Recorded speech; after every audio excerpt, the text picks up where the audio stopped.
அந்த காட்டை பருந்து மகாராஜா ஆட்சி செஞ்சுக்கிட்டு இருந்தாரு. அவங்க குடும்பத்துல அவரோட மனைவியும் ஒரு சின்ன குழந்தையும் இருந்தாங்க. அந்த குழந்தையோட பேர் பப்பி. அந்த பருந்து மகாராஜா அந்த காட்டையே ஆட்சி செஞ்சு வந்தாலும் ரொம்பவும் சுயநலமானவரு. காட்டுல வாயிற பறவைங்களுக்கு நல்லாட்சி கொடுக்கறத விட தன்னோட குடும்பத்தோட சந்தோஷம் தான் முக்கியம்னு நினைக்கிறவரு. அவரோட குழந்தை பப்பி ஒரு நாள் அப்பாவை பார்த்து இப்படி சொல்லுச்சு. அப்பா அப்பா, இந்த காட்டை சுத்தி பார்க்கணும் போல எனக்கு ஆசையா இருக்கு. நீங்க என்ன தூக்கிக்கிட்டு போய் இந்த காட்டை சுத்தி காட்டுங்க. பப்பி, இன்னைக்கு அப்பாவுக்கு நிறைய வேலை இருக்கு. அதனால இன்னும் ஒரு நாள் ஒன்னு அழைச்சுக்கிட்டு போய் நான் இந்த காட்டை சுத்தி காட்டுறேன். முடியாதுப்பா, முடியாது. நான் இன்னைக்கு இந்த காட்டை சுத்தி பார்த்தே ஆகணும். உங்களால வர முடியலன்னா வேற யாரையாவது அனுப்பி விடுங்க. ஆனா நான் இன்னைக்கு இந்த காட்டை சுத்தி பார்த்தே ஆகணும்.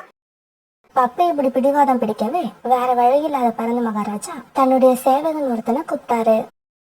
ஏய் வீரனே, நம்மோட இளவரசன் பப்பிய தூக்கிக்கிட்டு போய் இந்த காட்டை நல்லா சுத்தி காட்டு. பப்பி எங்க போக சொன்னாலும் நீ போகணும். ஆனா மலை பக்கம் மட்டும் போயிடாத. அங்க கழுகுகள் வாழ்றது உனக்கு தெரியும்னு நினைக்கிறேன். அப்படியே செய்யற மகாராஜா. இப்படி சொன்ன ஆந்தை பப்பியை தூக்கிட்டு போய் அந்த காட்டை சுத்தி காமிக்க ஆரம்பிச்சது. அந்த ஆந்தையோட முதுகுல உட்காந்துகிட்ட பப்பி ரொம்பவும் சந்தோஷமா அந்த காட்டை ஜாலியா சுத்தி பார்த்தது. அந்த ஆந்தைய அங்க பறந்து போ இங்க பறந்து போ அப்படின்னு பப்பி சொல்லி அப்படியும் இப்படியும் பறக்க வச்சதால அந்த ஆந்தை களைச்சு போய் ஒரு இடத்துல உட்கார்ந்தது. ஆந்த அங்கிள், ஏன் இங்க உட்கார்ந்துட்டீங்க? இன்னும் கொஞ்சம் தூரம் முன்னாடி போங்க.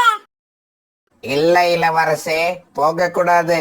இதுக்கப்புறம் உள்ள இடங்கள் எல்லாம் கழுகுகளோட ஆதிக்கத்துக்கு உட்பட்டது. அங்க நம்ம போனா உங்களுக்கு ஆபத்து ஏற்படும். அங்கிள், நான் ஆசைப்பட்டுட்டேன்னா போயே தீருவேன். நீங்க ரொம்ப தூரம் போக வேண்டாம். சும்மா கொஞ்சம் தூரம் போங்க. எனக்கு அது போதும். பப்பி இப்படி பிடிவாதமா சொல்லவே அந்த ஆந்தை பப்பியை தூக்கிட்டு கழுகுகளோட இடத்துக்குள்ள நுழைஞ்சது. அந்த ஆந்தை கொஞ்ச தூரம் தான் போயிருக்கும். அதுக்குள்ளேயே ஒரு கழுகு இவங்களை வழிமறிச்சு நிப்பாட்டுச்சு. ஏய் ஆந்தையே, மரியாதையா அந்த சின்ன குழந்தைய என்கிட்ட கொடுத்துட்டு திரும்பி பார்க்காம ஓடிடு. இல்லன்னா உன்னோட உயிருக்கும் ஆபத்து வரும். ஏய் கழுகே, இது யாரோட குழந்தை தெரியுமா?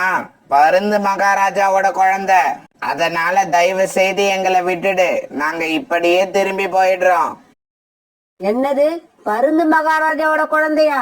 அப்படின்னா கண்டிப்பா இந்த குழந்தை எனக்கு வேணும். இவனை வச்சு நான் நிறைய காரியங்களை சாதிக்கணும். இப்படி சொன்ன அந்த கழுகு அந்த சின்ன குழந்தைய தான் பக்கம் இழுத்துக்குச்சு. இங்க பார், உன்னோட அரசர் கிட்ட போய் சொல்லு, குழந்தை உயிரோட வேணும்னா உடனே என்ன வந்து பார்க்க சொல்லு. கழுகு இப்படி சொன்ன உடனே வேற வழி இல்லாத அந்த ஆந்தை அரண்மனைக்கு வந்து பரந்தரசர்கிட்ட நடந்தது எல்லாத்தையும் சொல்லுச்சு. விஷயத்தை கேள்விப்பட்ட பரந்தரசரும் உடனே தன்னுடைய குழந்தைய காப்பாத்துறதுக்காக அந்த கழுகு இருக்கிற இடத்த நோக்கி பறந்து போனாரு. ஏய் கழுகே, என்னோட குழந்தைய என்கிட்ட ஒப்படைச்சிடு. அதுக்கு பதிலா நீ என்ன கேட்டாலும் உனக்கு நான் தரேன். பருந்து அரசரே, உங்ககிட்ட நான் இதத்தான் எதிர்பார்த்தேன். இனி கழுகுகளான நாங்க உங்களோட காட்டுக்குள்ள புகுந்து அங்க உள்ள பறவைகளோட சின்ன குழந்தைங்களை வேட்டையாட நீங்க சம்மதிக்கணும். அப்படி நீங்க சம்மதிச்சீங்கன்னா உங்களோட குழந்தை உங்களுக்கு உயிரோட கிடைக்கும். சம்மதிக்கிறேன் கழுகே, இதுக்கு நான் மனப்பூர்வமா சம்மதிக்கிறேன். ஆனா என்னோட குழந்தைய இப்பவே என்கிட்ட கொடுத்துரு. முடியாது மகாராஜா, உங்க குழந்தை என்கிட்ட ஒரு வாரம் பத்திரமா பாதுகாப்பா இருக்கும். மத்த பறவைகளோட குழந்தைய நாங்க வேட்டையாடுறப்ப நீங்க எங்க மேல எந்த விதமான நடவடிக்கையும் எடுக்கலன்னா ஒரு வாரம் கழிச்சு உங்க குழந்தைய நாங்களே உங்ககிட்ட கொண்டு வந்து பத்திரமா ஒப்படைக்கிறோம். கழுகுகள் இப்படி சொல்ல வேற வழி இல்லாத மகாராஜாவும் தான் குழந்தை பப்பியை அங்கேயே விட்டுட்டு தனியா அரண்மனைக்கு திரும்பினாரு. கழுகுகளும் பருந்து மகாராஜாவோட குழந்தை பப்பியை தங்களோட கூட்டுல கொண்டு போய் வச்சு பாதுகாக்க ஆரம்பிச்சாங்க. இப்படியே சில நாட்கள் நகர்ந்துச்சு. கழுகுகளும் இப்ப அந்த காட்டுக்குள்ள சுதந்திரமா பறக்க ஆரம்பிச்சு கண்ணில் பட்ட சின்ன குழந்தைங்களை வேட்டையாடி தூக்கிட்டு போக ஆரம்பிச்சாங்க. சோனா, என்னோட குழந்தை சிச்சுவ 3 நாளா காணோம். கூட்டுல தனியா விட்டுட்டு தண்ணி குடிக்க போனேன். திரும்பி வந்து பாக்குறப்ப என்னோட குழந்தை கூட்டுல இல்ல. புல்புல் பறவை அழுதுகிட்டே தனக்கு நடந்த கதையை மத்த பறவைங்க கிட்ட சொல்லிட்டு இருக்கும் போது அங்க இன்னொரு பறவை வேகமா பறந்து வந்தது. பறவைகளே, கூட்டுல நானும் என்னோட குழந்தையும் உட்கார்ந்து இருந்தோம். அப்ப வேகமா பறந்து வந்த ஒரு கழுகு என்னோட குழந்தைய தூக்கிட்டு போயிடுச்சு. என்னால ஒண்ணுமே பண்ண முடியல. இப்படி சொன்ன அந்த பறவை வேகமா அழ ஆரம்பிச்சது. அது எப்படி கழுகுகள் நம்ம காட்டுக்குள்ள வந்து சின்ன பறவைங்களை வேட்டையாட முடியும்? பருந்து மகாராஜா தான் அதுக்கு தடை போட்டு இருக்காரு. அதையும் மீறி இந்த கழுகுகள் வந்து குழந்தைங்களை வேட்டையாடுறது ரொம்ப தவறு. ஆமா, இந்த கழுகுகள் செய்யற அநியாயத்தை நாம இப்பவே தடுத்து நிறுத்தியாகணும். வாங்க எல்லாரும் பருந்து மகாராஜா அரண்மனைக்கு போய் அவர்கிட்ட இந்த விஷயத்த சொல்லுவோம். இப்படி பேசிக்கிட்ட பறவைகள் எல்லாரும் ஒன்னா சேர்ந்து பருந்து மகாராஜோட அரண்மனை நோக்கி பறக்க ஆரம்பிச்சாங்க. அரண்மனைக்கு போன இந்த பறவைகள் எல்லாரும் பருந்துகள் வந்து குழந்தை பறவைங்களை வேட்டையாடுறத பத்தி பருந்து மகாராஜா கிட்ட எடுத்து சொன்னாங்க. பறவைகளே, இப்படி நடக்கும்னு எனக்கு ஏற்கனவே தெரியும். இதெல்லாம் தெரிஞ்சுதான் கழுகுகள் நம்ம காட்டுக்குள்ள வந்து சின்ன குழந்தைகளை வேட்டையாடுறதுக்கு சம்மதிச்சேன். இப்படி போன பருந்து மகாராஜா பிறகு தன்னுடைய குழந்தை பப்பி அந்த கழுகுகளால சிறைப்பிடிக்கப்பட்ட விஷயத்த எல்லா பறவைகள் கிட்டையும் சொன்னாரு. எல்லாரும் சத்தம் போடாம கலைஞ்சு போங்க. உங்க இளவரசன் உயிரை காப்பாத்துறதுக்காக நீங்க உங்க குழந்தைகளை பலி கொடுத்துதான் ஆகணும். பருந்து மகாராஜா, நீங்க என்ன பேசுறீங்க? உங்களோட குழந்தை உயிரை காப்பாத்துறதுக்காக காட்டுல உள்ள மத்த குழந்தைங்களோட உயிரை பலி கொடுக்கறதுக்கு நீங்க எப்படி சம்மதிச்சீங்க? ஆமா மகாராஜா, நீங்க செஞ்சது பெரிய தப்பு. காட்டுல உள்ள பறவைங்களுக்கும் பறவைங்களோட குழந்தைங்களுக்கும் நீங்க பாதுகாப்பு கொடுக்கணுமே தவிர இப்படி அவங்கள பலி கொடுக்க கூடாது. இங்க பாருங்க பறவைகளே, எனக்கு முதல்ல என்னோட குடும்பம் தான் முக்கியம்.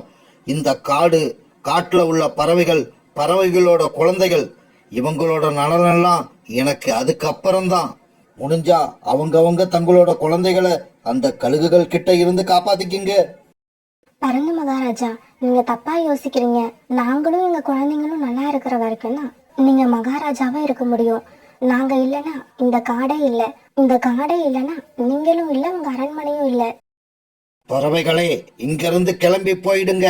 இல்லன்னா உங்களையும் வேட்டையாடுறதுக்கு அந்த கழுகுகளுக்கு அனுமதி கொடுத்துருவேன். போங்க இங்கிருந்து. பருந்து மகாராஜா, எங்களை இப்ப நீங்க விரட்டி விடலாம். ஆனா ஒரு நாள் இல்ல ஒரு நாள் உங்களுக்கும் எங்க குழந்தைங்க உயிரோட விளையாடுற அந்த கழுகுக்கும் தக்க தண்டனை கிடைக்கும். சோனாக்குருவி இப்படி சொல்ல பிறகு எல்லா பறவைகளும் அரண்மனையை விட்டு தங்களுடைய கூடுகளுக்கு பறந்து போனாங்க. இப்படியே சில நாட்கள் நகர்ந்துச்சு. இப்படி தொடர்ந்து அடிக்கடி கழுகுகளால காட்டுல உள்ள சின்ன சின்ன பறவை குழந்தைங்களுக்கு ஆபத்து வந்துகிட்டே இருந்தது. இதை தாங்க முடியாத பறவைகள் எல்லாரும் ஒரு நாள் ஒரு இடத்துல ஒன்னா கூடினாங்க. பறவைகளே, இந்த கழுகுகளோட அநியாயம் தாங்க முடியல.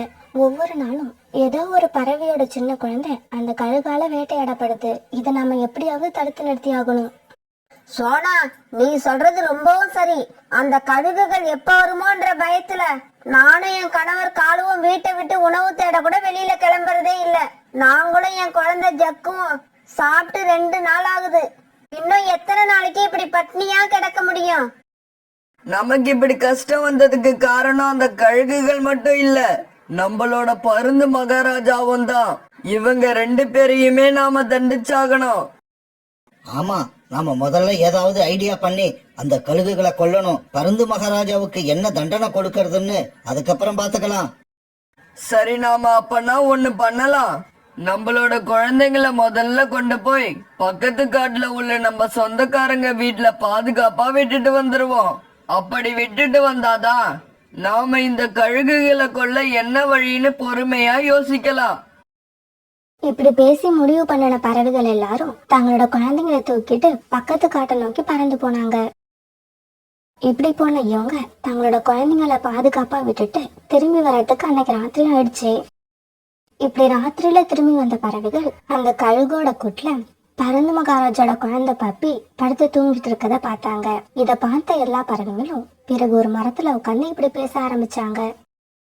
பறவைகளே, பருந்து அரசனோட இந்த குழந்தைய தூக்கிட்டு வந்து வச்சுக்கிட்டு தான் இந்த கழுகுகள் ராஜாவை பிளாக்மெயில் செய்யறாங்க. அதனால இப்ப நாம சத்தம் போடாம இந்த பப்பியை நம்முடைய இடத்துக்கு தூக்கிட்டு போயிடுவோம். கோரி அக்கா, இந்த பப்பியை தூக்கிட்டு போய் இப்ப நாம என்ன பண்றது? சோனா, கொஞ்சம் பொறுமையா இரு. காலுஜி, நீங்க போய் எப்படியாவது அந்த பப்பியை சத்தம் போடாம தூக்கிட்டு வந்துருங்க.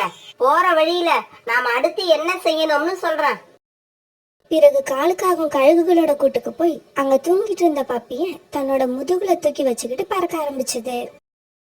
பிறகு கோரி சொன்ன மாதிரி எல்லாரும் ஒரு பெரிய மரத்துக்கு அடியில போய் உட்கார்ந்தாங்க. புறா, நீ இந்த பப்பி இந்த மரத்தோட பொந்துக்குள்ள வச்சு பத்திரமா பாத்துக்க. நான் மத்த பறவைகளை எல்லாம் அழைச்சுக்கிட்டு பருந்து மகாராஜாவோட அரண்மனைக்கு போறேன். கோரி, பப்பியை இங்கேயே விட்டுட்டு நாம மட்டும் பருந்து அரசரோட அரண்மனைக்கு போய் என்ன பண்ண போறோம்? ரீட்டா, எல்லாத்தையும் பேசுறதுக்கு இது நேரம் இல்ல. சீக்கிரமா கிளம்பி என் கூட அரண்மனைக்கு வாங்க. பிறகு எல்லா பறவைங்களும் கோரிக்காகத்து கூட அரண்மனையை நோக்கி பறந்து போனாங்க. பருந்து மகாராஜா, நீங்க உங்க குழந்தைய பாதுகாக்கிறதுக்காக எங்க குழந்தைங்க உயிரை கொல்றதுக்கு அந்த கழுகுக்கு அனுமதி கொடுத்தீங்க.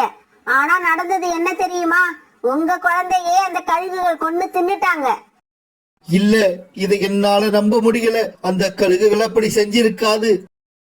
இல்ல மகாராஜா, நாங்க எல்லாரும் உங்களோட குழந்தைய அந்த கழுகுகள் கொண்டு தின்னதை எங்க கண்ணால பார்த்தோம். இப்ப நாங்க நேரா அங்கிருந்து தான் வரோம். உங்களுக்கு சந்தேகம் இருந்தா நேரா போய் பாருங்க. அப்பதான் உங்களுக்கு உண்மை என்னன்னு தெரியும். பிறகு அரசர் தன்னோட வீரர்களை அழைச்சுக்கிட்டு கழுகுகள் வாழும் இடத்தை நோக்கி பறந்து போனாரு. பருந்து அரசரே, நாங்க சொல்றத நம்புங்க. நாங்க உங்க குழந்தைய கொல்லல. ராத்திரி எங்க கூட படுத்து தூங்கிக்கிட்டு இருந்த குழந்தைய விடிஞ்சதும் காணோம். நாங்களே இப்ப பப்பியை தான் தேடிக்கிட்டு இருக்கோம். குழந்தை கூட்டுல இல்லைன்னு தெரிஞ்ச உடனே பருந்து மகாராஜாவுக்கு ரொம்பவும் கோபம் வந்துருச்சு. கழுகுகள் தன்னோட குழந்தை பப்பியை கொண்டு தின்னுட்டாங்கன்னு முழுசா நம்பினாரு. பொய் சொல்லாத கழுகே, நீங்க என் குழந்தைய கொன்னுட்டீங்க. இதற்கான தண்டனை என்னன்னு இன்னும் கொஞ்ச நேரத்துல உங்களுக்கு தெரியும். இப்படி கோபமா பேசின பருந்து மகாராஜா பிறகு அந்த 2 கழுகுகளையும் கைது பண்ணி அரண்மனைக்கு அழைச்சிட்டு போனாரு. இப்படி அழைச்சுக்கிட்டு போன கழுகுகளுக்கு மரண தண்டனை கொடுத்து தன்னோட கோபத்தை தீர்த்துக்கிட்டாரு. இப்படி பருந்து மகாராஜாவால அந்த கழுகுகள் கொல்லப்பட்ட செய்தியை கேட்ட எல்லா பறவைங்களும் அவரோட குழந்தை பப்பியை அழைச்சுக்கிட்டு அரண்மனைக்கு போனாங்க. இப்படி போனவங்க நடந்தது எல்லாத்தையும் சொல்லி பப்பியை அவர்கிட்ட ஒப்படைச்சாங்க. பறவைகளே, நீங்க ரொம்பவும் புத்திசாலித்தனமா நடந்து என்னோட குழந்தை உயிரை காப்பாத்தி இருக்கீங்க. அந்த கழுகுகளுக்கும் தக்க தண்டனை வாங்கி கொடுத்துட்டீங்க. உங்களை எல்லாம் எப்படி பாராட்டுறதுன்னு எனக்கு தெரியல. பருந்து மகாராஜா, அதுக்குள்ள அவசரப்பட்டு என்ன பாராட்டிடாதீங்க. தவறான காரியம் செஞ்ச கழுகுகளுக்கு நீங்க தண்டனை கொடுத்த மாதிரி இந்த காட்டுல வாழற எல்லா பறவைகளுக்கும் நம்பிக்கை துரோகம் செஞ்ச உங்களுக்கு இப்ப நாங்க தண்டனை கொடுக்க போறோம். ஏய் காகமே, யார்கிட்ட பேசுறோன்னு தெரிஞ்சுதான் பேசுறியா? ஏய் வீரர்களே, இந்த காகத்தை பிடிச்சு கூண்டுல அடைங்க. பருந்து மகாராஜா இப்படி சொன்னதுக்கு அப்புறமும் எந்த வீரர்களும் அவங்க இருந்த இடத்த விட்டு அசையவே இல்லை. வீரர்களே, என்ன ஆச்சு உங்களுக்கு? ஏன் இப்படி எதுவுமே பேசாம நிக்கிறீங்க? நான் சொன்னதை செய்யுங்க. பருந்து மகாராஜா, நீங்க கழுகுகளுக்கு வேட்டையாட கொடுத்த அனுமதியால நிறைய வீரர்களோட குழந்தையும் இறந்து போயிருக்கு. அது உங்களுக்கு தெரியுமா? அது எப்படி அவருக்கு தெரியும்? அவருக்கு தான் அவர் குடும்பத்தை கவனிக்கவே நேரம் சரியா இருக்கே. பருந்து மகாராஜா, நீங்க இந்த காட்டை விட்டு உங்க குடும்பத்தை அழைச்சிக்கிட்டு போகலாம். இதுக்கப்புறம் இந்த காட்டு பக்கம் மறந்து கூட வந்துடாதீங்க. மகாராஜா, சீக்கிரமா இந்த இடத்தை விட்டு கிளம்புங்க. எங்கள்ல ஒருத்தரை நாங்களே அரசராக்கிக்கிறோம். இந்த காட்டை காட்டை விட்டு போங்க. இந்த காட்டை விட்டு போங்க. பிறகு எல்லா பறவைங்களும் இந்த மாதிரி சத்தம் போடவே வேற வழி இல்லாத பருந்தரசர் தன்னோட குடும்பத்தை அழைச்சுக்கிட்டு அந்த காட்டை விட்டு பறந்து போனாரு.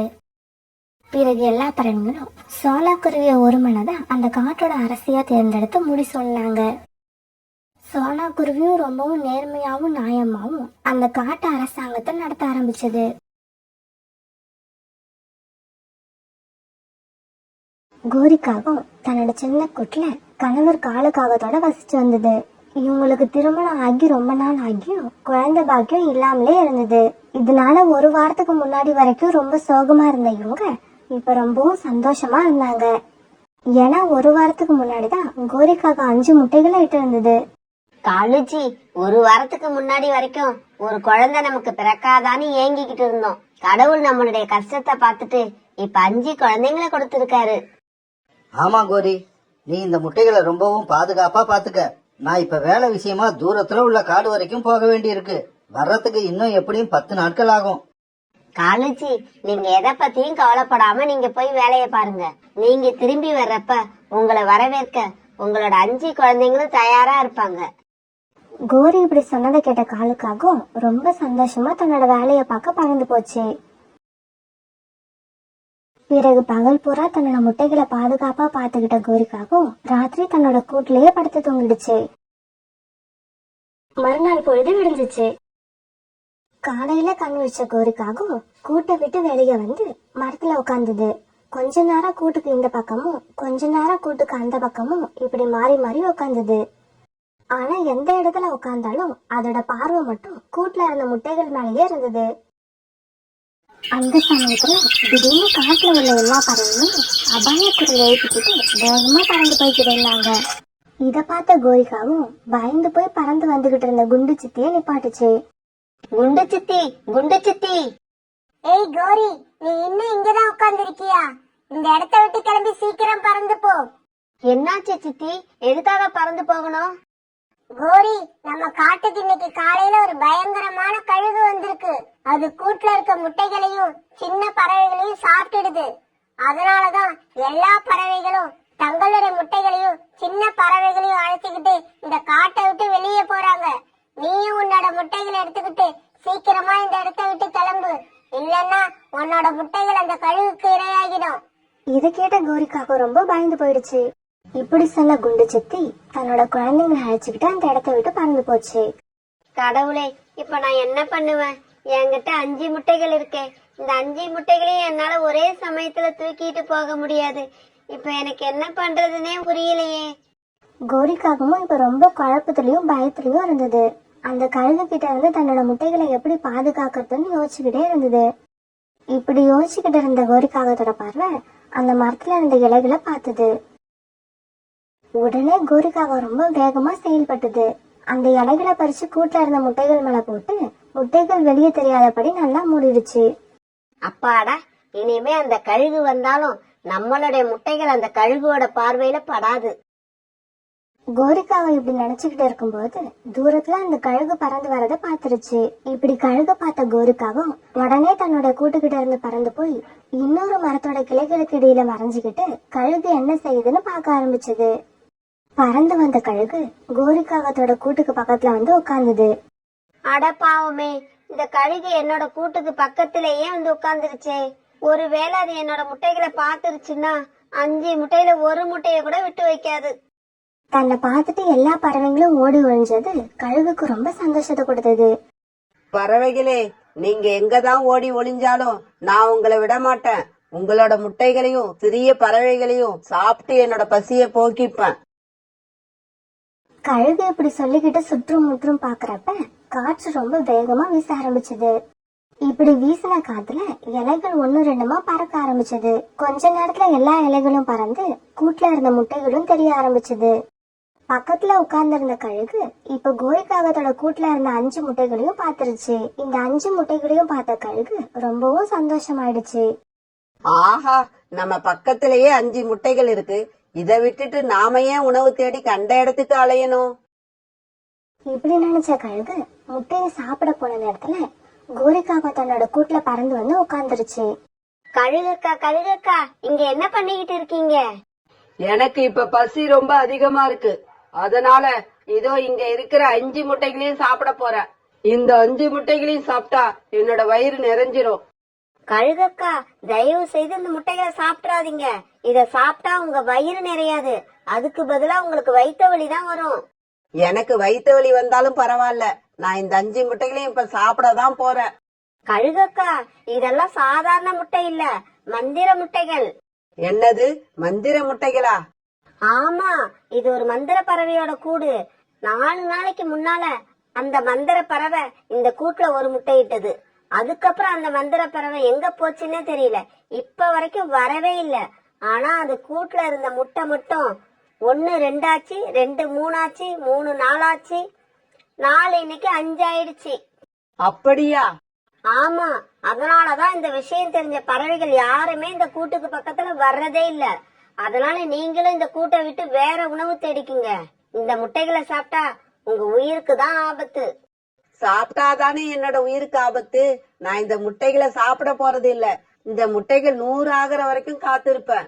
100 ஆனதுக்கு அப்புறம் இந்த முட்டைகளை மார்க்கெட்டுக்கு கொண்டு போய் வித்தா எனக்கு நிறைய பணம் கிடைக்கும். இப்படி சொன்ன கழுகு அந்த கூட இருந்த மரத்திலேயே அங்கேயும் இங்கேயும் மாறி மாறி உட்காந்து தன்னோட பொழுது போக்கிக்கிட்டு இருந்தது.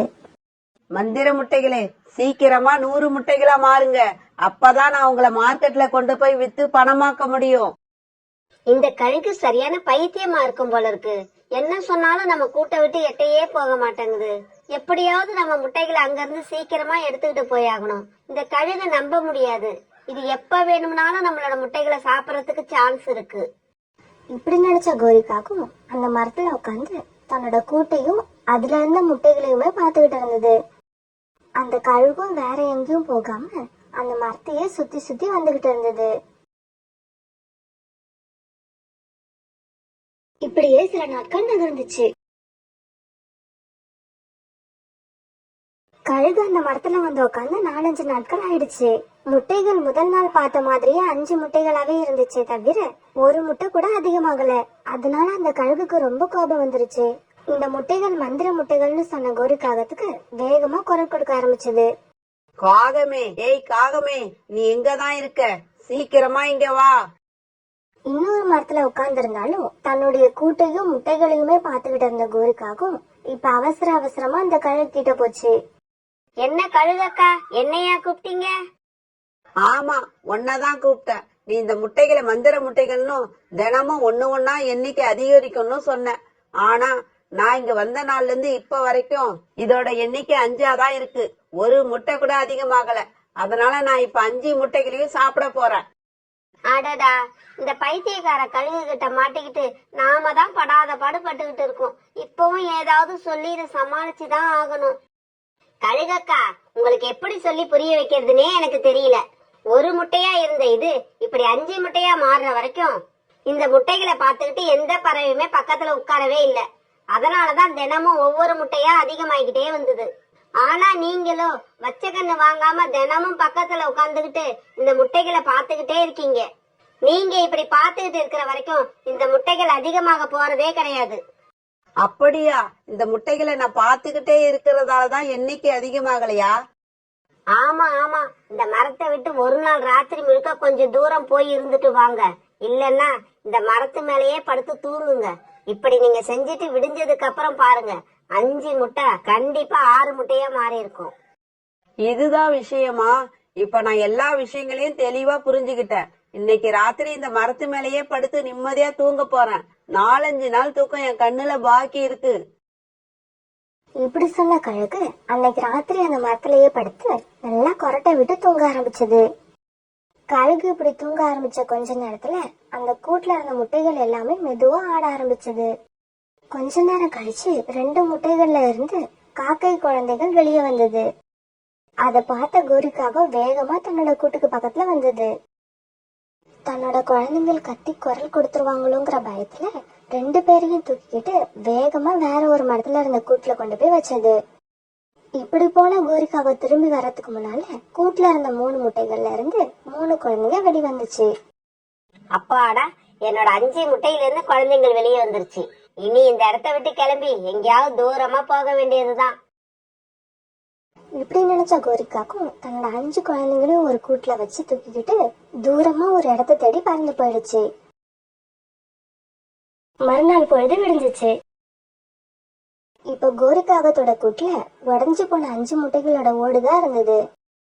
காலையில கண் வச்ச கழுகு உடஞ்ச முட்டை ஓடுகளை பார்த்துட்டு ரொம்பவும் கோபமாயிடுச்சு. இந்த முட்டைகளை உடைச்சது யாரு? இவ்வளவு நாளா நான் பாதுகாத்து வச்சிருந்த மந்திர முட்டைகளை ஒரு நாள் ராத்திரியில யாரோ உடைச்சிட்டாங்க. ஏய் காகமே, நீ எங்க இருக்க?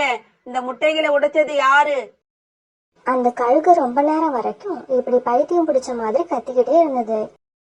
கோரிக்காகமோ அந்த கழுகு முட்டாளாக்கிட்டு ரொம்ப தூரம் பறந்து போய் பாதுகாப்பான ஒரு கூட்டுல தன் குடும்பத்தோட சந்தோஷமா வாழ்ந்து வந்துச்சு.